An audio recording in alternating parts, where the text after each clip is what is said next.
जब हजरत नूह अल्लाह के हुक्म से कश्ती बना रहे थे, हर रोज एक बूढ़ी मोमिना औरत अपनी छोटी सी घटरी उठाए उनके पास आती।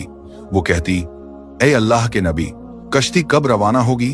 हजरत नूह मुस्कुराकर फरमाते, अभी देर है, वक्त आने दो। वो औरत वहां बैठी रहती, पूरा दिन इंतजार करती, फिर शाम होते ही घर वापस चली जाती। यह सिलसिला कई दिनों तक चलता रहा। एक दिन हजरत नूह ने उस बूढ़ी औरत से फरमाया, ए बूढ़ी अम्मा, जब जाने का वक्त आएगा तो तुझे बता दिया जाएगा। वो सर झुकाकर चल दी, मगर दिल में यकीन था कि जब कश्ती चलेगी नबी जरूर बुलाएंगे। वक्त गुजरता गया, फिर अल्लाह का अजाब आ गया। जमीन पर तूफान बरपा हो गया, पानी हर तरफ फैल गया और हजरत नूह की कश्ती रवाना हो गई। लेकिन हजरत नूह उस औरत को बुलाना भूल गए। जाहिरी तौर पर ऐसा ही हुआ। तूफान थम गया, समंदर की लहरें रुक गईं। कुछ वक्त बाद हजरत नूह के दिल में ख्याल आया कि चलो उस शहर को देखा जाए जहां से सब कुछ शुरू हुआ था। वो कश्ती से उतरे और शहर की तरफ चल दिए।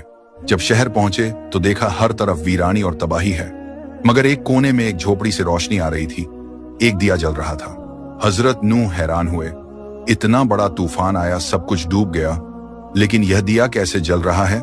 उन्होंने जोर से अल्लाहू अकबर कहा। झोपड़ी का पर्दा उठा। वही बूढ़ी औरत घटरी उठाए बाहर आई और मासूमियत से बोली, या नबी अल्लाह, क्या कश्ती अब तैयार है? चलें? हजरत नूह की आंखें हैरत से फैल गईं। उन्होंने पूछा, ऐ बूढ़ी अम्मा, तुझे कुछ भी पता नहीं चला? औरत ने सादा दिली से जवाब दिया, क्या नहीं पता चला या नबी अल्लाह?